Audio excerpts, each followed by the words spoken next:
We're doing it live. Hello, everyone, and welcome to another edition of GnWC Weekly. I'm the Duke, he's the Larry, and we're starting this thing over because we've had just all kinds of technical difficulties. So let's get into it, Larry. And go. we're live, pal. Let's go on. If you want any more Monk and Psych references, you can just follow us on Twitter, and we'll gladly reply to anything you say that quotes that show. Hello. So being it's the Extreme Rules week, we'll just push Raw on to later. I'll ask my normal stereotypical generic bland questions about Raw. SmackDown Live, though, was kind of interesting this week in that, well, I mean, let's get the first thing out of the way, the first ever thing out of the way, because we like to do that every week. How about the announcement of the first ever women's Money in the Bank championship? Are you excited for that? Maybe. Maybe's a good. Did you like the setup? Because I guess I kind of did. Yeah. I like how they got there, and I like that. I mean, I haven't been spoiling myself with anything. As a matter of fact, like when shows are going on now, I stay off social media, so I don't. So if I'm like behind the show or whatever, I don't get things don't get spoiled for me. Day of also, I do that now too. Yeah, exactly. So, I had no idea that was anything on the table. I didn't know anyone. I had not heard. I'm sure there were rumors going around about it, but that so the way they put it together, plus the fact that I didn't know anything about it ahead of time, helped a lot. I think that made it that made it hit as much as it needed to for me, and then as we get toward it. And you know, I watched Talking Smack and everything, and the girls they were kind of funny how they just kept talking over each other and stuff, and they kept having to calm them down and stuff like that. And there's something else I want to come back to on that. I will reference that when we talk about something else in just a second. Anyway, I thought that was I don't know. I like the build to it. And again, just it being unexpected was really good for me. So I've said the same thing 4 times. So go ahead. No, it's one of those things, like, in retrospect, like, how could we be so naive? It's so obvious. They like to do first time everythings. They always like to include every single women in one single match. And there's normally 2 Money in the Bank ladder matches. So, but at least this match, you know, even though there's the cliche first time ever stuff, you know, that's extremely cliche at this point, at least there's some meaning to it, and it's not just let's throw everybody into a match. Like right. There's an obvious, interesting outcome that, you know, develops from this. So, and I think it'll be fun to have a female wrestler, a women's wrestler, having the opportunity to cash in a contract at any time, depending on who it is. You know, like, it's the Extreme Rules preview show, but thinking about the 5 people in that match, I feel like Carmella is the best with that contract because of James Ellsworth. Yeah. And running his mouth, and maybe he runs out and he gets decked and they retreat kind of thing instead of, the Sure. wrestler runs out to cash it in. But, you know, the build up to the match, it was kind of like, oh, again, we got to do 5 women again.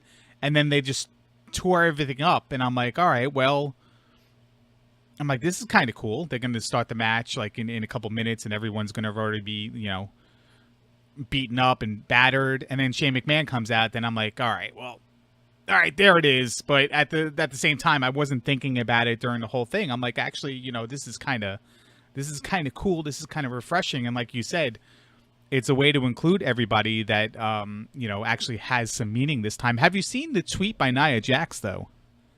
No. So Nia Jax says, first ever women's Money in the Bank title match. Funny how SmackDown gets to find a way to use all the women on their roster every week. Huh. That's not quote for quote, but it's kind of just the direct message she said. Kind of weird how they get to use their full complement of women every week. Interesting. Yeah, so I didn't know I don't know what their policy on that is, or if that's one of those, like, approved work shoots kind of thing, because behind the scenes. But she wasn't even out there with she wasn't even out there with Alexa Bliss this week. She's also in the family, so I think she can probably get away with a lot of stuff. She's protected, yeah. But speaking of the family, they were confronted by the first time ever SmackDown rival of the New Day. Yeah. Did the New Day's time away kind of like make you miss them, or when they came back, were you kind of like, ah?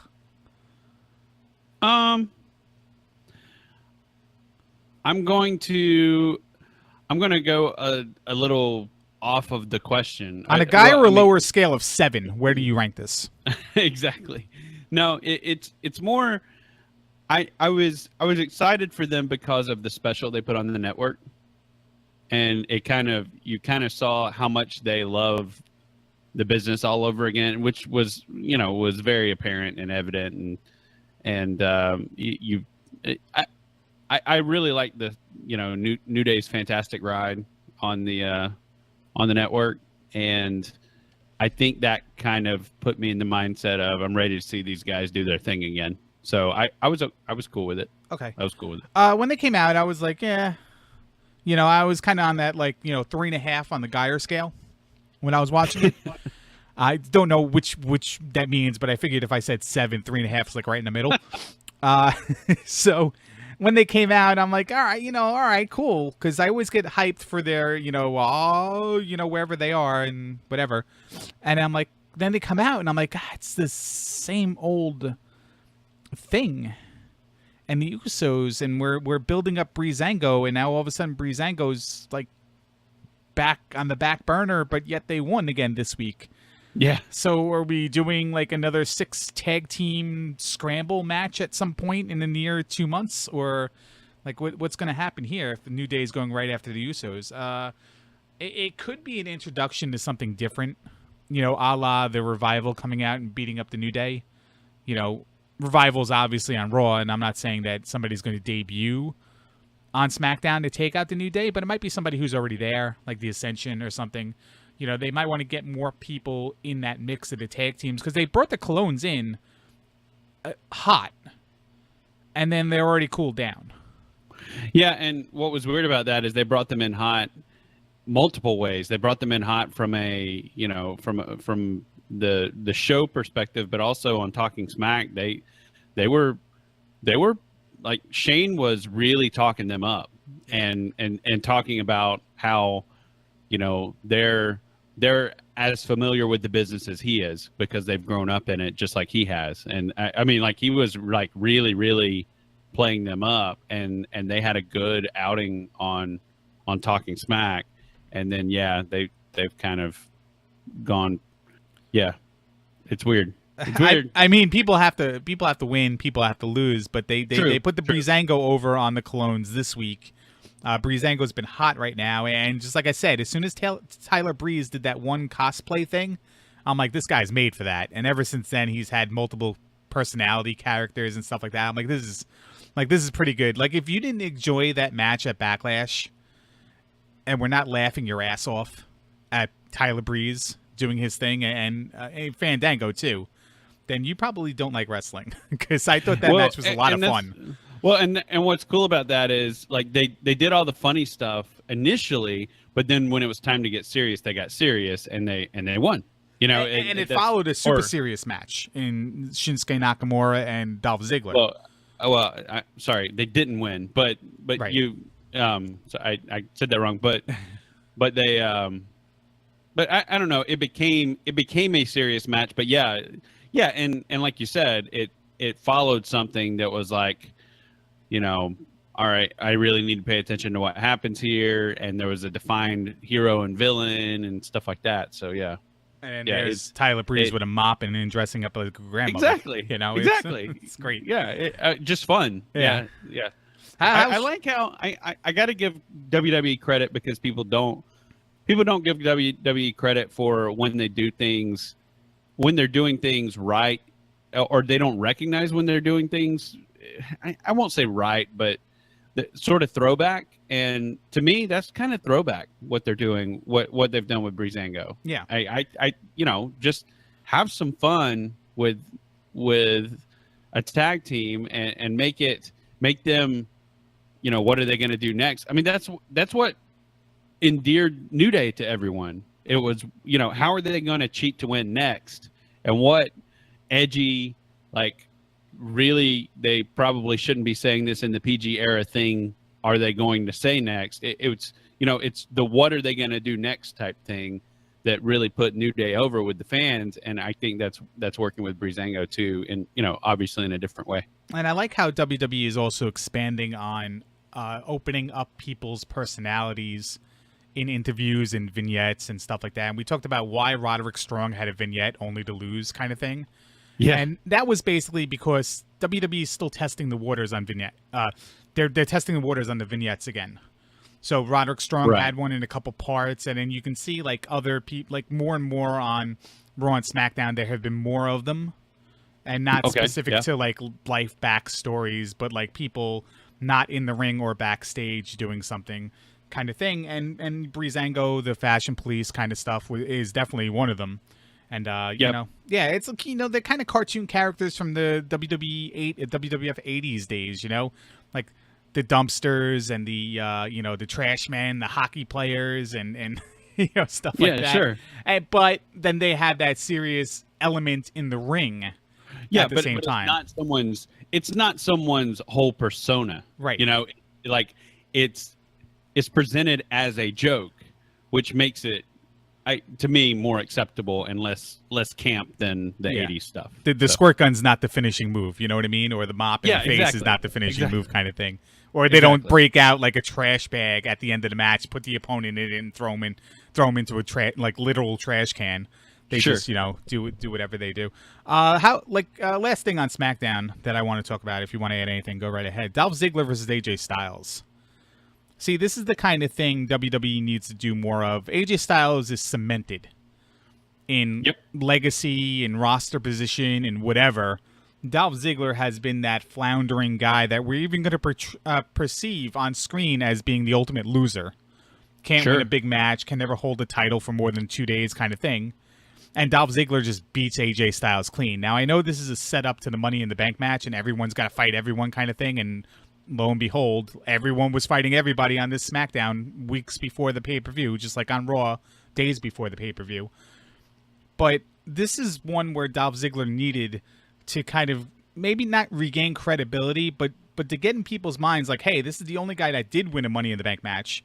This is, the guy who cashed it in for the title. And yes, he can still beat the best in the world, AJ Styles, according to the fans. So sure. And two things on this. So one is going to be my callback to what I was mentioning earlier. But first, I guess three things. Great match, and you're exactly right in everything you said.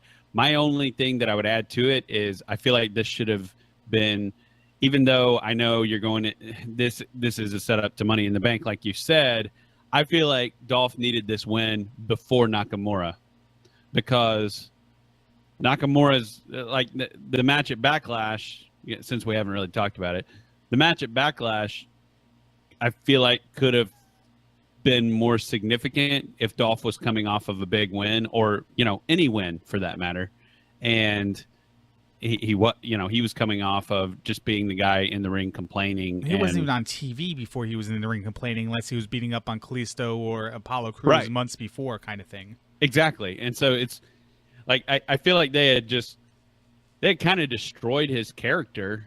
I like that he was a bad guy, but we had not really seen him being a bad guy, besides being a bad guy only to lose. It's just like, and then, like you said, he kind of disappeared, and then he was in the ring just complaining. And so it's like, I don't, there's no weight to your words, right? Even as a bad guy. Well, speaking of his role as a bad guy, do that. Yeah, speaking of his role as a bad guy, I'll let you continue here 1 second, but this is very topical. Yeah, go ahead. Speaking of his role as a bad guy, do you know whose birthday in the wrestling universe is today? God, I feel like I've seen it. Whose? Nobody. Oh, okay, good. There's nobody literally on the list of birthdays for June 3rd. Okay. So that's kind of like his role as a bad guy. He just literally wasn't there. Oh, okay. Jeez. I'm like, I don't I don't know how that's relevant, but thank you. That's good. That's It good. wasn't really relevant. I just forced it being relevant because I had opened a list of birthdays, and I'm like, oh, I wonder whose birthday's today. Wow, Yeah, nobody. That's weird. Yeah. That is weird, though. Ahmed Johnson is on the 6th, though, if you want to get all sweaty, right. then all of a sudden dry off before your match ends. Okay. There you go. That's good. But so anyway, just to that was sort of my little sidetrack is I feel like Dolph needed something like this. To your original point, he needed something to build him up like this before the Nakamura match, so the Nakamura match meant more. But I digress. Calling back to what I said earlier about the ladies talking over each other, one thing that I got this feeling that both Renee and Shane were just trying to get the ladies to put over the Money in the Bank match instead of it being, and I don't know, I feel like I'm starting to feel like everybody in the business gets this except the ladies in WWE now, because we've talked about how they go into these matches, like Charlotte and Sasha went into a cage match, and everybody's trying to, like, even on screen, everyone's trying to convey to them, this is awful. This is like not something you should be excited about. And they're like, no, man, I'm totally jacked. This is a great opportunity. First time ever. Mick Foley's yelling at him, and their next thing was, this is great. This is a great opportunity. Exactly. No, it's not. Just like, it's like, hell. No. You're not getting what we're saying here. And so they've even got characters on screen screaming at someone in Mick Foley like that. Well, they weren't screaming on Talking Smack, but they were doing the exact same thing. Renee and Shane were both like trying to get across to them the gravity of the situation, that essentially you're walking into a match where people typically walk out hurt one way or another. And as women, there's more to be concerned with being hurt. And I'm not talking about weakness. I'm right, talking because about vacuuming and all that other stuff after the fact that they have to do, right? Yeah, vacuuming and making sandwiches. Yes. No, that's not what I'm saying. Okay, I won't say it either then. I'm just talking about there's an anatomical differences that can create more opportunities to get hurt in this match for a woman. That's all I'm gonna. That's the most politically correct way I can say it. Anyway, but they won't put over the match, and I don't know why. And I'm not trying to talk in colloquial to sound like I'm some industry insider or something like that. But it's odd to me that everyone is saying, and they really need to as characters convey how significant this match is. Now, I say all that to say, I called back to that to say, enter Dolph Ziggler on Talking Smack. And holy crap, did he put over the Money in the Bank match. And Shane was beaming, finally someone, I've got someone sitting right here beside me. Like Shane was about to hump Dolph's legs. He was so excited for how he was putting over the match. I mean, Dolph wasn't going full babyface or anything like that. He kept making digs at the fans and stuff like that, but he wasn't just putting over himself. He was putting over the fact that it hurts a lot, and lots of people walk out of this and wonder why they ever went into a match like this, because you're putting your body on the line pretty much more than anything else. And you can be it was just really good. And to see the stark contrast between how the ladies handled it and how Dolph handled it it's almost mind blowing. How it's like, this is how you talk about this match, how Dolph's talking about it. This is how you talk about any of these gimmick matches. You make them matter. You make the gimmick matter, and not just make it, well, I deserve this opportunity and blah, blah, blah, and I fought to be here, and all the other platitudes that come out of any time the ladies are put into these new match types for them. So it was, Dolph Ziggler's the real deal, And if they would really invest in his character instead of just push him in a little bit and then just like him disappearing into obscurity, and then push a little bit and then obscurity, push a little bit, obscurity. If they would just really get behind him, I think he could be one of the most memorable people in wrestling, maybe of all time. One of Angry Larry's predictions for 2017 was Dolph Ziggler and Bray Wyatt were going to have a bad 2016 to have a strong 2017, and I don't know. I don't think, and that's the problem, is they're both, especially Dolph. I'll say more Dolph than Bray, but they both do everything they can to actually pull that off, at least anytime they're on screen. But I don't feel like the company fully gets behind them. I feel like the company is comfortable with the Dolph Ziggler role as hardworking underachiever. And then they'll put him, he's like the Cien Almas of SmackDown, where it's like, holy crap, what a great comparison. And what a great transition as well. Yeah, absolutely. Perfect segue. Yeah, perfect segue. Listen, I want to talk really quickly, just like one-liners about NXT Takeover Chicago. I questioned when the title match happened when it did. And let me tell you this, when Ciampa and Gargano lost, the only thing in my mind I was thinking about was, holy crap, they're graduating. That's how they did it. Exactly how they did it. Yeah.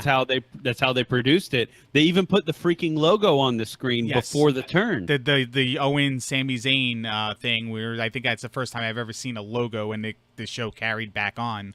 I said on this show many times, when is Gargano going to get jumped by Ciampa? And sure. I think we've said it multiple times over, and I've even predicted last year at some time that the people vying for the NXT Heavyweight Championship in 2017, it would be Gargano versus Ciampa at some point. That actually revitalized that in my mind. And I'm still standing behind that because, and here's why, there has not been a non-blue chipper brought into NXT that has been champion since, do we want to count Owens? Do we want to count Sami Zayn? Neville? Owens and Sami Zayn were pretty big on the Indies, Ring of Honor, and the like. Neville was huge in Japan, though. Neville was huge in PWG in California, but at that period of time, nobody really would have known about them. Him, sure. Especially the way people would know about people being brought in now. But that's then, true. But then after Owens, you have Finn Balor handpicked from Japan, and then Samoa Joe, big in TNA and Ring of Honor and all that. Then Nakamura, and then Bobby Roode from TNA. So everybody, it hasn't been a homegrown, quote unquote, homegrown guy, and I know nobody's really technically homegrown. Gargano is from the roots of indie wrestling. He never achieved that secondary or the platform right before, Ring of Honor, maybe. I don't even know if he's wrestled in Ring of Honor. I just know he's been in Evolve, and I kind of consider that like a step down from the Ring of Honor, or 2 steps down from Ring of Honor on the indie circuit. So something happening later on where Gargano gets the title from Bobby Roode, and then Ciampa and Gargano have this, I don't want to say Sami Zayn, Kevin Owens-esque feud, but I guess that's kind of what it would be in NXT. I think would be huge, and I think that whole turn and the way they did that turn would actually made that more of a reality than if they would just ascend on their own, go their separate ways, ascend on their own, or if Gargano and Ciampa just had disagreement in the ring and stuff like that. Yeah, I got to be honest, and we were chatting because we were talking about difficulties getting together for our show before that weekend and everything like that. And what was the comment I said neither one of these shows really have much significance to me. And I was talking about NXT Chicago, and I was talking about Backlash, and to me, I think both shows are some of the most significant changes in WWE, in the on-screen WWE, that I've seen in a very, very long time. Between the big turn and the fact that they invested everything in that turn, like everything, like they changed when the main title match was, which is like that very rarely gets moved in NXT, and even when it has, it was switched for the other singles title, the ladies title. So it's a rare thing for them to put the tag title on last, and then to just the way it was produced was amazing, and all the things that it brings up are awesome. Also, Roddy Strong's match. When's the last time we saw a babyface just really, especially a guy his size? And yeah, Roddy Strong, he wrestles like a big guy, but he's not big. But especially a guy his size, just completely dominate a guy and his faction. Another, the villain and his faction. Like I mean, Ty Dillinger couldn't do it over and over and over and over and over again. The only time Ty Dillinger did it was after he had already been promoted to the main roster, and they put a little steam behind him by having him win the cage match. But I don't know where that really leaves Sanity, but it's super significant for him. Like it's a very, very significant step for him.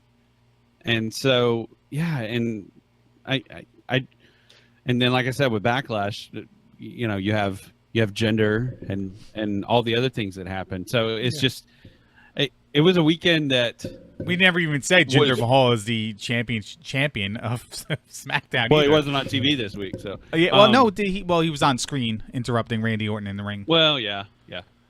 But let me say this, and I'm going to correct myself here a little bit. Okay. Roderick Strong is like WWE NXT in its own universe right now, without adding people or taking people away. Roddy Strong might be the next guy who contends for the title and might possibly win the title from Bobby Roode. And then maybe you get a situation where Ciampa wins it from him, and then Gargano is back from his injury, and Ciampa has to be back from his injury first, his real injury. Well, Ciampa has the on-screen injury. Depending on the timeline of things, you might get something like that happening towards the end of this year. And I would really prefer that over the likes of WWE signing, I don't know, Ibushi, and Ibushi becomes, or whoever. Like, I don't even know who to think. Tanahashi, Kujita. I don't even know who to think that they can sign, who's really huge in the indies right now, who would come over and just be that top name draw the way that, I guess Balor, Joe, and Nakamura were. Even Bobby Roode. Even coming from an organization nobody watched, it's amazing how many people pop for guys who come from there. You know what I mean? Yeah. It's weird. No, it's very weird, and I really enjoyed it. We're gonna get and the last thing I wanted to talk about Takeover, and it kind of spilled into this week as well, was I don't like this because they have no place there. But my God, Pete Dunne versus Tyler Bate was such a good match. Oh, it stole the show. It was like the turn was the important story point in NXT, but as far as match structure, story, and just engrossing anyone who's watching it, I think you could show that to a non-wrestling fan, and whether they ever they wouldn't necessarily become a wrestling fan, but I think you show that match to someone and they'd be like, wow, that was really cool. That was really good. Changes their perception of what they think happens in a wrestling match. And this goes to NXT's credit, but then again, WWE still owns it. Somebody still signs the bottom line and all that. Maybe it just goes through different filters and it's presented a different way before it gets there. And there's more leniency or, whatever, family involved. They let their wrestlers wrestle. They don't really take away their wrestling, the psychology of that indie style, but maybe they just shape it a little bit with the WWE way, but still let them do all these amazing moves, amazing sequences, and spot fests, I would say, like kicking out for things you shouldn't kick out on. And the fans are receptive to that. And then you get over on the main roster side of things and you get, you know, typical matches that have no real, well, I wouldn't say no real story behind it, but there's no real ring psychology behind it. Everyone's just hitting their move in order every week. And it's either they hit the move or they miss the move, and that's, or they fake the move and then they hit the move later on in the match. And here you were getting chain wrestling, you know, false finishes, high spots. It just, again, I need to say that I don't like them in NXT because, you know, then you miss out on other guys who could have been on the card. But I can't take away from that match being one of my favorite of this year for sure. Oh yeah, and easily match of the weekend, like hands down match of the weekend.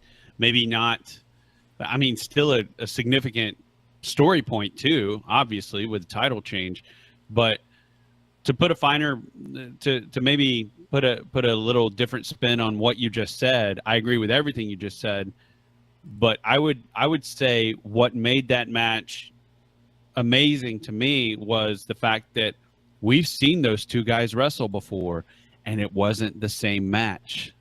Like, to your point, that on the main roster, you see the guys do the same thing over and over and over and over and over again. This was not the same match as the last time we saw Pete Dunne versus Tyler Bate. It wasn't even close to the same match. Yeah, they had some of the same moves, but it wasn't the same match. And we didn't need to see them in the ring every week building it up. We didn't need to see any combination of tag match, three-way match that involved the two. We didn't need to see them getting in each other's face. We just knew they wrestled in the tournament. Tyler Bate got beat up by him before the match. Tyler Bate won the tournament, became the first champion. Pete Dunne's hungry. And there you go.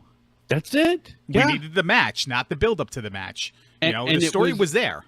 And it was, you didn't have to be reminded of the story every freaking week and on social media and, 3 times during each 3-hour show and stuff like that. You didn't need to be constantly reminded of it.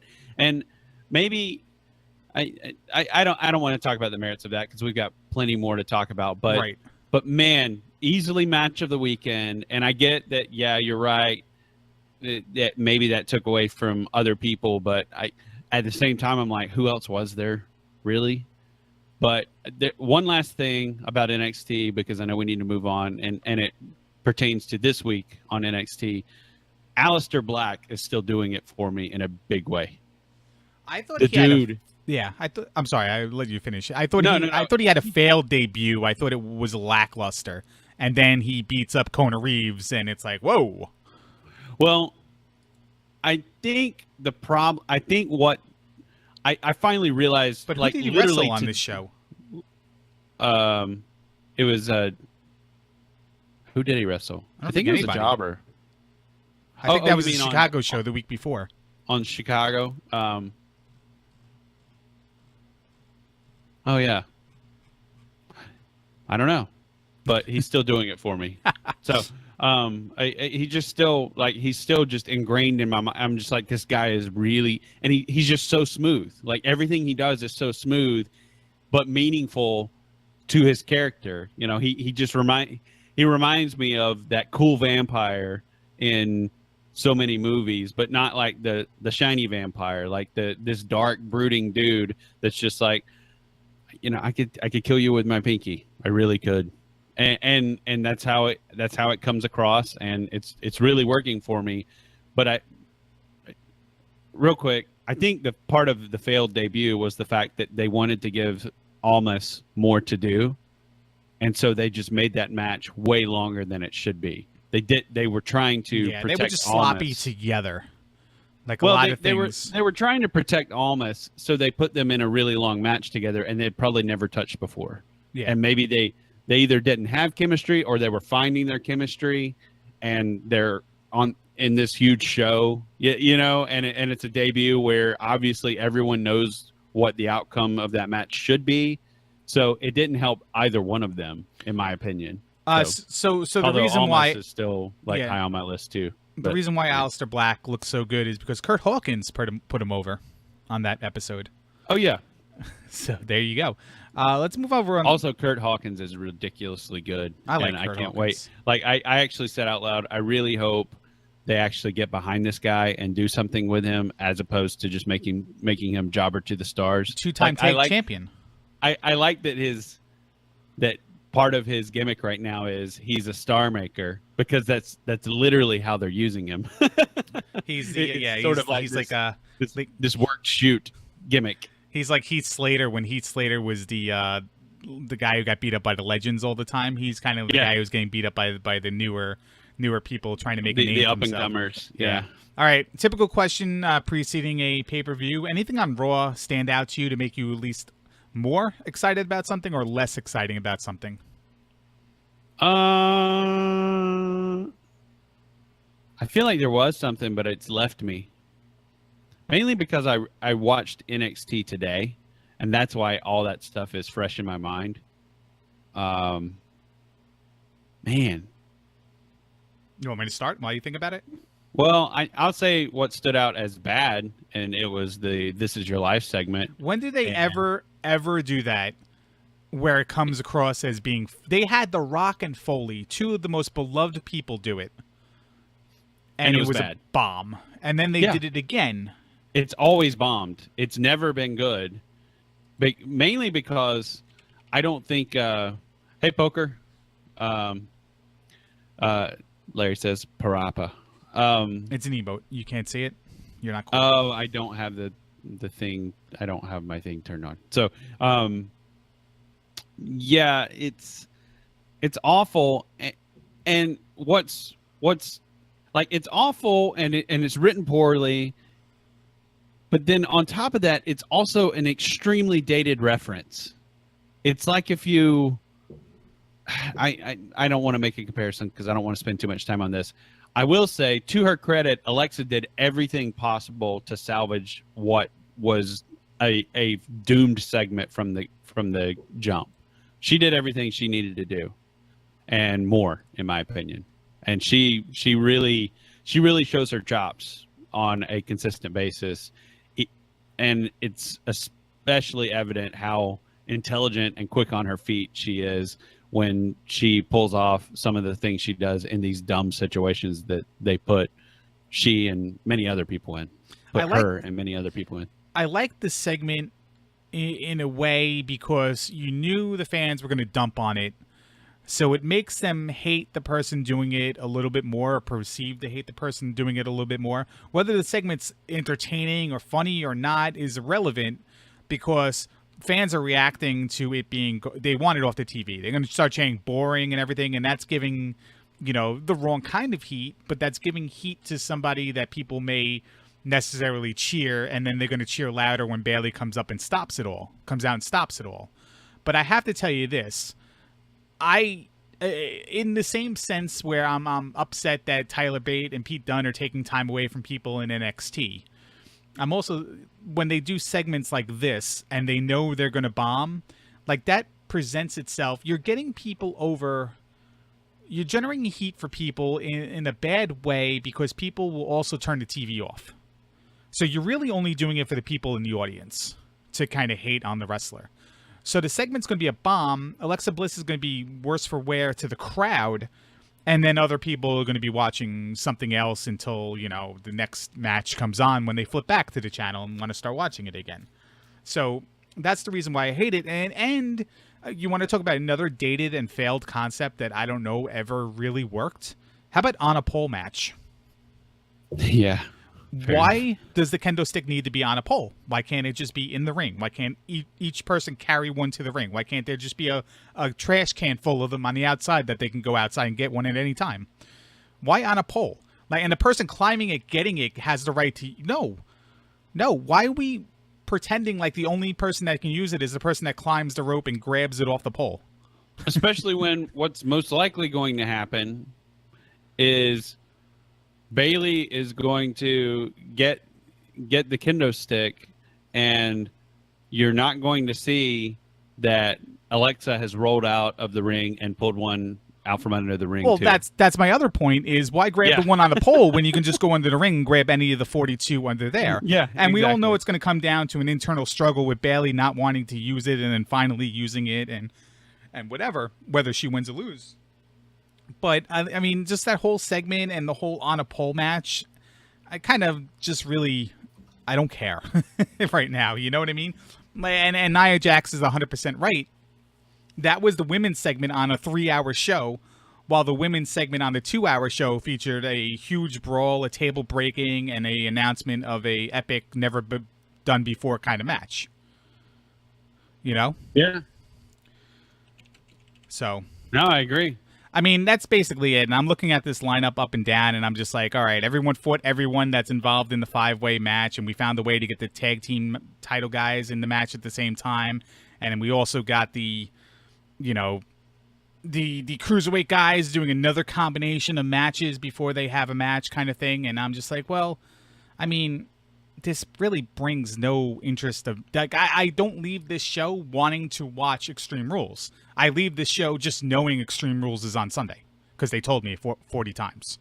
Sure. Like, there's no, where's that cliffhanger? Where's that sense of, I kind of like, it snuck up on me because I kept knowing it was coming. And then this week, like, I didn't feel, I'm interrupting exactly your point. I apologize, but it's just that it kind of left me going, oh yeah, it's this weekend. Right. And they said this, like, oh man, I can't wait to see this. So, and my only redemption for being it this Sunday is I don't have to see another Raw where all these guys fight each other again. Beforehand. Oh, Larry. Honey. Yeah, all right. Oh, honey. Let's talk about Extreme Rules, though, because it's extreme, and let's go over all the stipulations on this extreme event. You got my point there, though, right? I did. We're going to see the exact same stuff once this is over. Yes, I know. Sorry. That never happens, though. First time ever it's going to happen. So Extreme Rules fancy logo is gone. There's not a lot of matches announced for it, but we're going to start with the tag team title match. The Hardys versus Cesaro and Sheamus. And you know what the stipulation on this extreme match is? It's in a cage, right? It is in a cage. I actually thought it was nothing, so I was just going to say nothing, but it is in a cage. I do see that now. That's something that was actually done pretty well, except, again, they fought each other too much. But the winner of this match gets to pick the stipulation. And I thought for sure they were going to do a ladders match, but swerve. They went with the cage. WWE does anything to swerve the fans. They're not going to take the ladder match. I thought for sure they were going to do the ladder match. It makes sense for them to not do a ladder match because you kind of need to protect Money in the Bank to an extent. So yes, but then two ladder matches. And a couple months ago, we were complaining how one company, quote unquote, was trumping the other company on impeding on one of their bigger matches by doing the same thing. Like, I think it was Alexa Bliss and whoever in the cage was trumping the Hell in a Cell match or something like that. Yeah, that's true. So I forget what it was. It was vice versa. Yeah, it was something. It was something Raw did to lessen, water down something SmackDown was going to do or something like that. So, right. Well, all right. Quick predictions on these early matches. Who do you think is going to win this? I really think Cesaro. Yeah, no, that's a great name, actually. It's a lot better than Breezango. I think I've seen that before. Shamezaro. I really think Sheamus and Cesaro might actually come out of this, the winners, and maybe some shenanigans of some sort, or they. I know you can't technically really cheat with a cage match, but maybe they do something pretty underhanded, like handcuff somebody to the ring where they can't get out or something like that. So I would like to see. I could see something like that happen. Yeah, I would like to see some match. I'd like to see some kind of brutality in this match. I know PG era, we don't get that a lot, but I would like to see some sort of handcuffing the Hardys to the cage and just pummeling them and not wanting to leave the ring. If it's even a match, because who knows in WWE cage matches how you win this match. Is it just going to be pinfall in the ring, or is escape the cage going to be a thing? Do they have to tag? Is it Texas Tornado? Oh yeah, that's true because it's a tag match. So I don't know. the cage. I mean, do both people have to get out? Like, right. How does it? Yeah. So that's a good point. I've seen cage matches before where both people have to get out, and when one team has one member getting out, now it's a handicap match, and they're at a disadvantage for leaving early. But like, Which what is if kind of a neat concept in a way? But it anyway. is? But what if, Cesaro and Sheamus, to your not prediction, but thought, handcuff the Hardys to the ring, and instead of getting out of the ring, they just take an extra 5-10 minutes just pummeling them, and then really get the sympathy for the Hardys, really build the hatred for Cesaro and Sheamus, and then we can move on to whatever events next, and then they have another rematch and weeks of fighting on Raw 1-on-1 and 3-on-3 and stuff like that. So I'm gonna go. We're getting kind of bitter. Which I understand. Well, it's really not bitter. It's like a snowball down a mountain. It's like we said it once, but then it keeps happening and happening and happening. And it grows bigger and bigger. I'll go. I don't know who the Hardys move on to after this. So it seems to me that either something heinous needs to happen and they still win, or something heinous needs to happen and Sheamus and Cesaro win. I mean, as far as my calculations go, there's no tag teams on deck unless it's the club, because Enzo and Amore and Cass are going to do the whole Revival attacked Enzo thing, and Golden Truth is broken up, and we're leading up till WrestleMania, 2018, where R-Truth takes on Goldust in the main event. I'm still hyping that one, Yeah, you called that. It's going to happen 2 years ago, I think. It's going to happen. And you're totally wrong on the whole Revival thing. That may lead to a match or something, but it's totally Cass. It's totally Cass. Okay, it's totally Cass. Yeah, I get that. Yeah. I can see that in one as well. But they're at least making you think it's the Revival by subtly putting them in the background, and then the interview this week. Hey, here we go. Here's a match we've never seen before. Neville versus Austin Aries. What would 205 Live be like if they'd never moved over Neville and Austin Aries was still on NXT? I gotta admit, of all the weird things, and this is what, like, sorry, I'm stumbling through answering your question, but the thin thread that connects these dots to have these two guys fighting each other for the past 4 months is amazing to me, because this all came from Neville coming back from injury. And Austin Aries, they realized how freaking amazing he was on the mic when they started 205 Live. And he was sitting on the mic because of the injury from Nakamura to his eye socket. And so both of these guys end up... it's crazy. It's crazy. I don't think 205 Live even... I think maybe they scrapped the show if it wasn't for these two guys. But to be honest, that show is really, really good if the fans would just really pay attention. If the fans wouldn't crap on the matches, that show is actually really good. And again, we've talked about the timing of the matches and where they are in the scope of the evening. They've already seen all the big guys. Now they're watching the cruiserweight guys and maybe stay for the dark match at the end that features the big guys again. So they basically, for those who don't want to be there, they're just biding their time until that match. For those that want to be there, they're enjoying some good wrestling. What I think 205 Live would have been without these guys is like a hybrid show.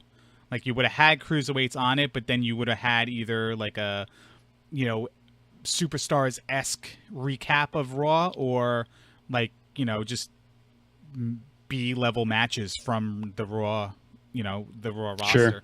Sure. There are times the charm, right? Austin Aries wins this? I think so.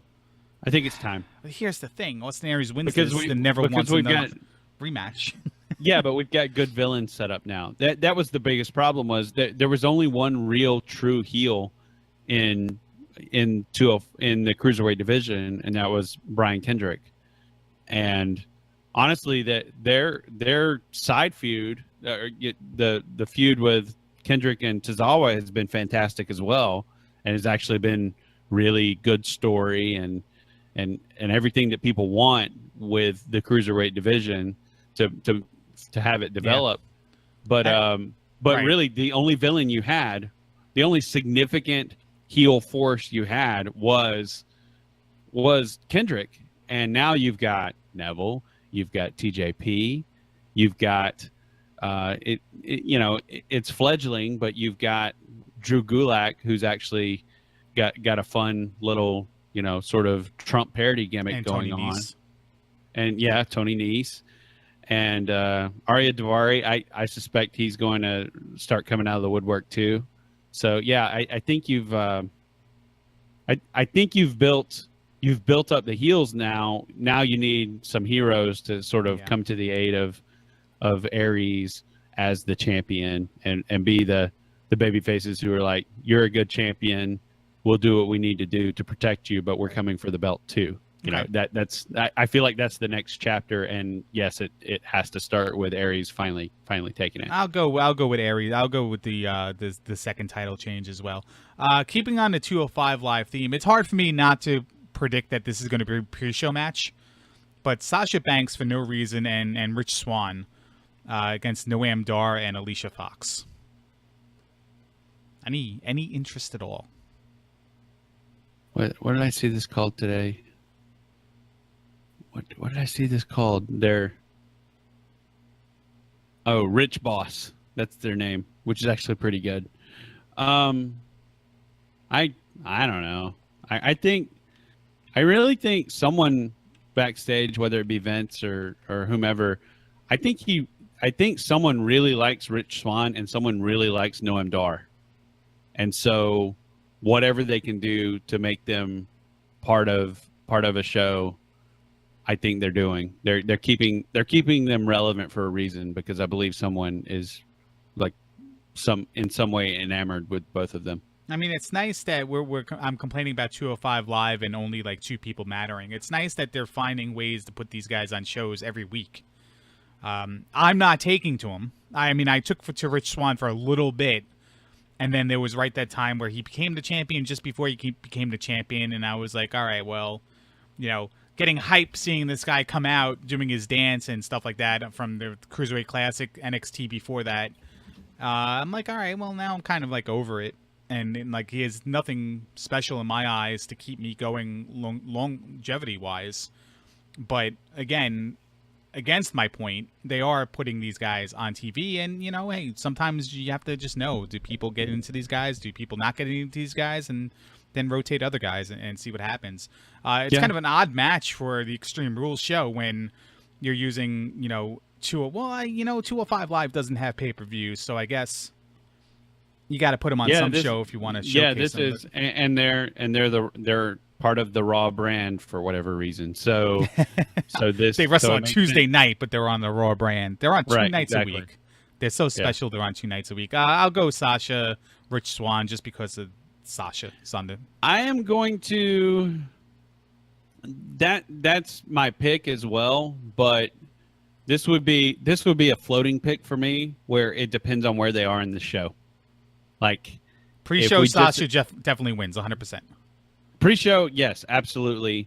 So, Rich Boss definitely wins. I still like that team name. But if it's after a big babyface wins, they definitely lose. So, yeah, legit Swan. They could, I'm trademarking that. Well, Alicia Fox's team winning gives them something to go after for both Monday night and 205 Live, because then there's more there. All right, here we go. Here's the on a pole match, kendo stick on a pole match. By the way, that mixed tag team match, the Neville versus Austin Aries match, is a submission match. We didn't say that. Yeah, we didn't. You're right. The Rich Swann Banks versus Noam Dar Alicia Fox match. Here's the stipulation: it's a mixed tag team match. Yeah. Unreal. But it still has a stipulation. That is extreme. Yes, it's super extreme. That is because that means the guys and the girls are going to go head to head and they're going to be treated as equals. No, that's not what it means. Nope. Tags don't really matter because the other person's got to come in anyway. So you probably don't want to tag. Right. All right. So on a pole match, Alexa Bliss versus the other one, Bayley.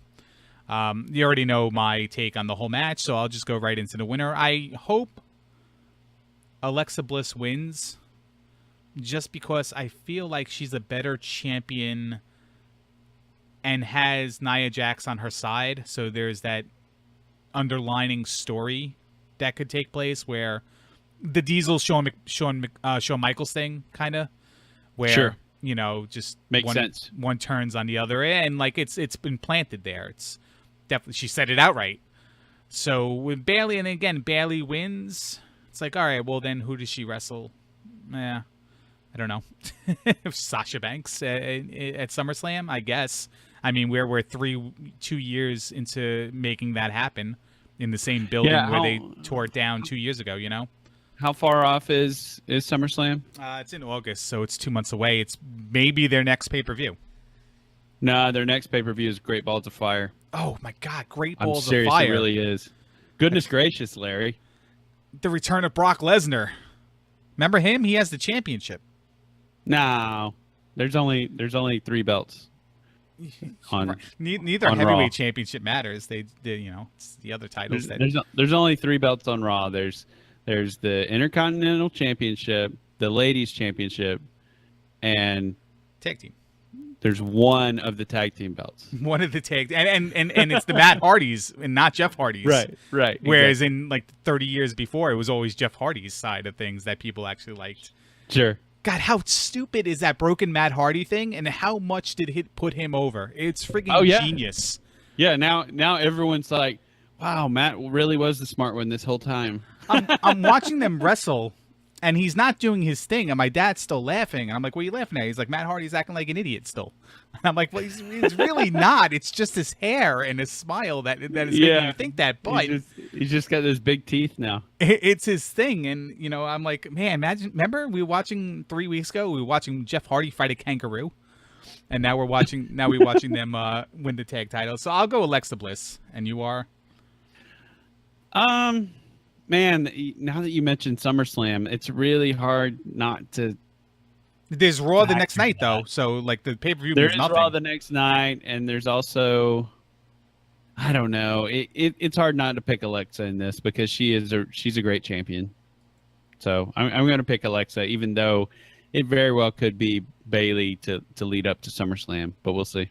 SmackDown Intercontinental Championship, The Miz versus Dean Ambrose in the first ever meeting between the two on Raw. Yeah, first ever. Probably not even the first ever on Raw. Probably not even the first ever on Raw that involves the Intercontinental Championship either. Not even close. Yeah. No, it totally has happened before. Absolutely. So, I mean, this is the most elevated title on the roster right now because of, the champion doesn't wrestle. So, by the way, did you see the interview with Neville, or the quote from the interview with Neville, who attacked Brock Lesnar? No. All right, I'll have to. If anybody, I won't spoil you with quoting it indirectly, but I'll link you to it on our way out so you can read it. But perfect. It's freaking hilarious. Is it great? Oh, it's great. I wanna buy every single Neville doll in Kmart after it. So, you know me, I'm a Miz guy now. Yeah. Ambrose's lackadaisical. What's that? Yeah, Ambrose's lackadaisical style he portrays on TV is like, one day I love it because he's saying the right things, doing the right things, like hugging the Miz, thinking he's John Cena and stuff like that. And then other times it's just like, come on, man, kind of thing. Well, it's like when he's comedy Dean, or when he's extremely technically wrestling Dean, he's hitting for me. When he's anything else, when he's like zany Dean or like super hang loose chill Dean, I'm not getting into him. I'm chill. I just do this. I do my thing. Like I'm go pretend to be a security guard of the Mountie again. Yeah, exactly. Like that night and the Mohegan Sun thing where he was, coming in from the casino and had like all the stuff, like the merchandise. Yeah, he took my Players Club card and he was like, "Here you go. Can I get a polo shirt? Can I get a windbreaker? Yeah. Can I get a sweater?"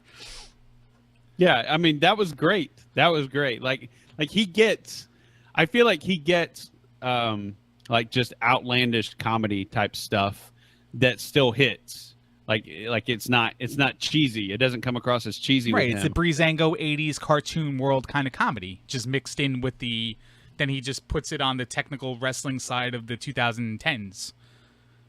Sure. And then he just does the lackadaisical stuff, like you said, in the middle, and it's just like, I've seen this. He rebounds off the rope again. But yeah. So with all that said, being Miz guys, loving Dean Ambrose, but then kind of like on the height of highs, probably Dean Ambrose for both of us is our preferred wrestler in this match. But like, the Miz has the mean average in the middle. I feel like Miz has proven over the past year that his upside is so much higher than almost anyone's on the roster. Like, real, especially with Maurice by his side now, the upside of Miz and Maurice is just so much more significant than almost anyone else on the roster. So to me, I'm picking Miz for this. I want to see Miz as Intercontinental Champion, so I'm going to pick the Miz as well. And then, you know, I want to see the Miz have to defend against all the newly recruited Titus brand members. That's what I want to see. Yeah, okay. That's heel on heel, though. Sure it is. Heel on heel is the best comedy, though, by the way. It is good, though. It is good. Both especially when they're both cheating. You've got a heel with his wife, and then you've got a heel that's like developing this ridiculous stable that nobody's really on the same page. It's like Sonny Ono. He's like the new Sonny Ono. He's recruiting all the Sonny Ono guys. He's sure. Colonel Robert Parker, whatever his name was. I think it was Colonel Robert Parker. Just a big stable of Kevin Sullivan's Dungeon of Doom. It was Earthquake and Brutus the Barber Beefcake and like stuff that people that don't go together whatsoever. Yeah, exactly. It's just like we're not doing anything with these guys. Absolutely no synergy. It's like we'll take everyone who's not white American and put them with Sonny Ono and just send them out to the ring. And that's kind of what WCW did and got sued for. So, I guess they stopped doing that and stopped being a company. But how about this match of group of people? The Fatal 5-Way. A Wii Elimination, Extreme Rules, Fatal 5-Way, Universal Title, #1 Contenders match. There's your gimmick. There's your stipulation on this extreme night of the evening where the main event has the biggest stipulation of them all. Most extreme, dangerous stipulation of them all. I'll say it one more time. Extreme Rules, Fatal 5-Way, Universal Title, #1 Contenders match. It's sick. Isn't Fatal 5-Way just by default Extreme Rules? It defies... Because no one can be disqualified, so you can do anything. If you don't get it, I can't explain it to you, but it's dangerous. Oh, yeah. Yeah. It really does just roll off the tongue. You're right, Alan. Yeah, it's... So Joe or Balor needs to win this, right? Because... Nope. Really? No, keep going.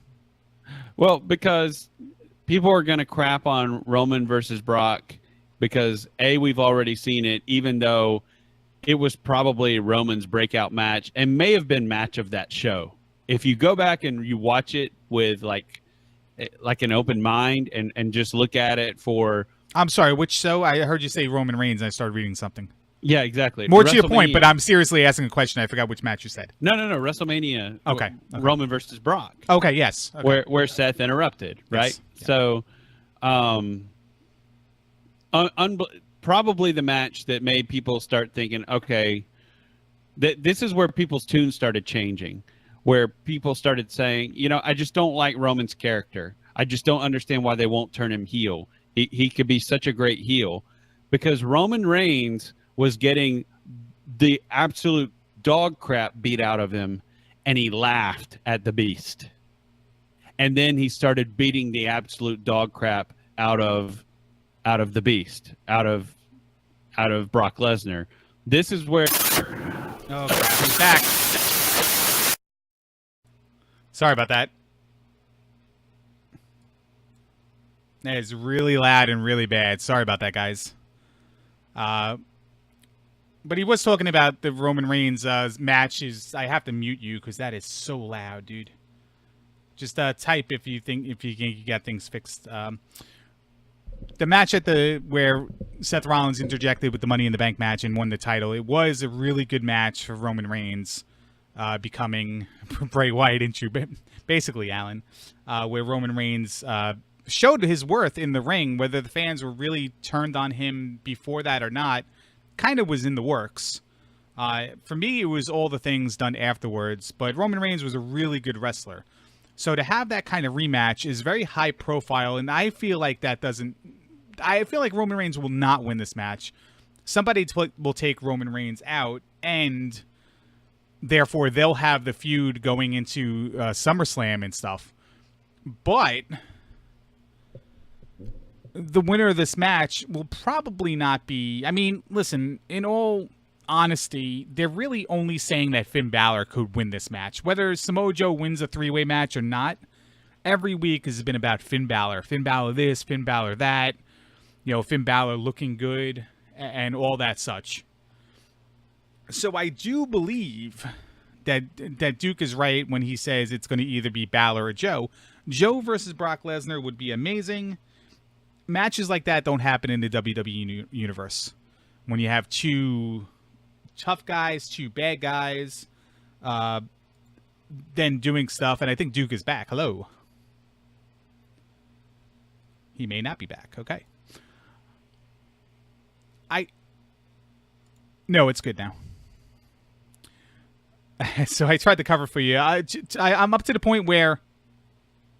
Sorry, I'm up to the point where I'm saying that WWE probably will not do a Joe versus Lesnar match.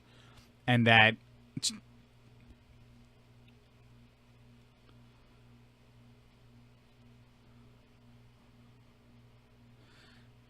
When has WWE ever, like, rewarded somebody for not having nothing for them to do, you know? It's like, oh, we can't use you today. You know, ask, you know, Damian Sandow and Jack Swagger how that kind of stuff works. Oh.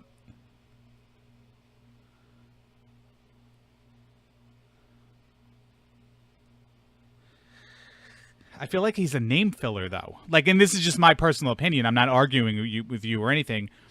I feel like he's just like a name fans recognize, fans want to win, but it's just like we're going to put him in there because fans think he's legitimately tough. So when other people beat him, it's like, whoa, that guy beat Joe.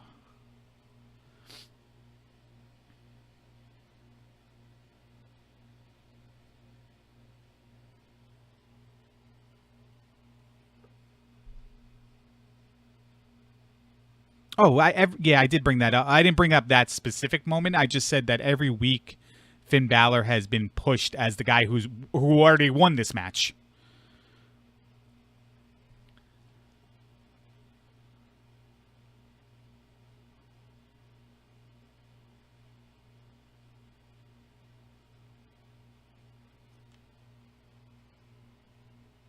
David versus Goliath, and that's let's be honest, that's a lot of what wrestling has been about for decades. So right, and just to reiterate your point, because I still had you on mute for headphone protection. Yeah. You said that the intrigue is with Balor and Lesnar because of the IWGP, two champions head to head, WWE ring, stuff like that. Oh, you had to mute me again? I didn't have to mute you again. I just never unmuted you because there's like three different places I do it, and I just never took you off of. I wanted to make at first I wanted to make sure that the audience was protected from the Bray Wyatt entrance. Bray Wyatt. Yeah. So yeah, I saw that. That was really good. But I don't know why that's happening. Like I'm literally not like I'm not even touching anything, and it's happened twice now. Yeah, well, it's like poltergeist or something.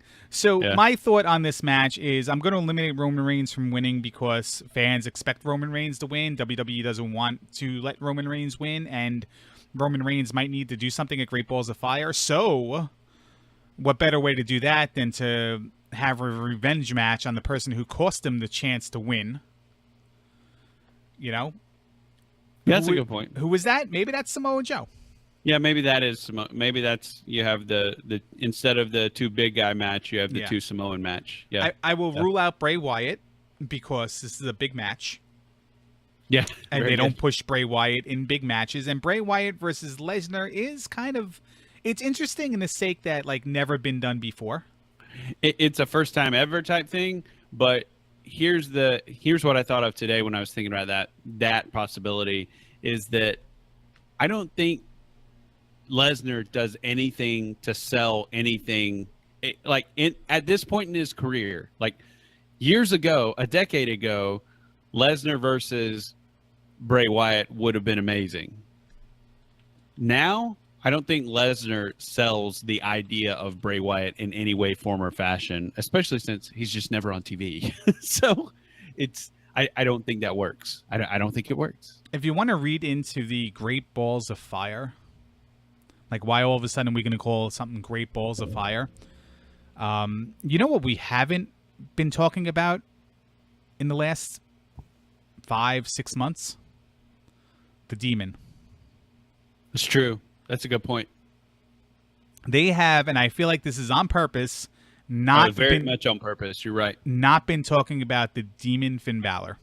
And, you know, fire has never been a part of his intro, but why can't we put fire in his intro now? And in this match, Finn Balor comes out, of course, full face paint. The Demon's here. Michael Cole flips out.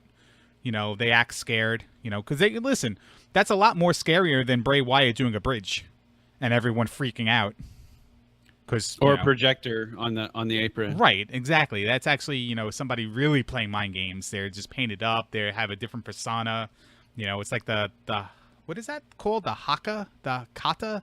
The Tongan Samoan war dance thing that they do before rugby games. You know, that the Usos used to do. The haka, I think. Yeah, but that was funny. Before rugby games, I'm like, well, also the Usos. Yeah, well, I wanted to give it the proper, or well, it probably didn't even originate in rugby. It was probably cricket or something, or maybe like tribe stuff before that, whatever. But they're not acknowledging that on purpose, and I think that's because, you know, as much as I want to sell myself on your initial thought, like Finn or Joe has to win, right? And I'm just like, no, Roman Reigns is obviously going to win. Well, now I'm just like, well, yeah, I guess everything I've said the last few weeks to myself watching TV, they've already painted the picture that Finn Balor is going to win. They've already set up the Demon returning without even mentioning the Demon. And that's a good point. And I do want to, while I was fixing, you know, not really fixing, but just restarting things, but making my Bray Wyatt might go away. TP Poker had a great point that Roman is the only true believable opponent for Brock. I would say Joe is too, but established person is definitely Roman. But now that you bring up the Demon thing, it's just, why would you not like that? That just makes sense. It makes sense. The only thing, and again, this match is going to basically say who's fighting Brock Lesnar and then who's fighting each other for the next couple weeks, because who else is in the title picture unless Big Show shows up and you want to just force him in the picture. And I don't even know who else is even on the roster that's even a part of the title picture. I can't even name a name, honestly. Yeah. So I'll. Zardia, that's a great point, by the way. Save Roman versus Lesnar too for a bigger venue. Lesnar's going to be champion for a full year and lose it at WrestleMania to Roman Reigns.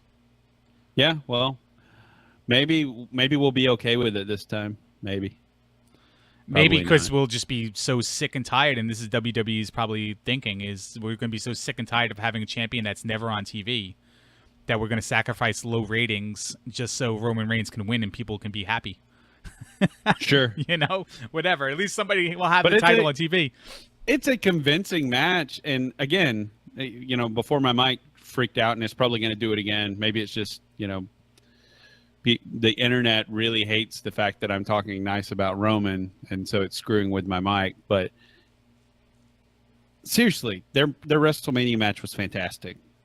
Like everything about that match was good, even before Rollins came out, and that made it great from a booking standpoint. But it just everything about that match in and of itself, before Rollins came out, was great. He lost to Orton earlier in the day to a tremendous RKO too off the Yeah, I mean, just the entire booking of that match was fantastic. However, before Rollins even enters the picture, it was a great match.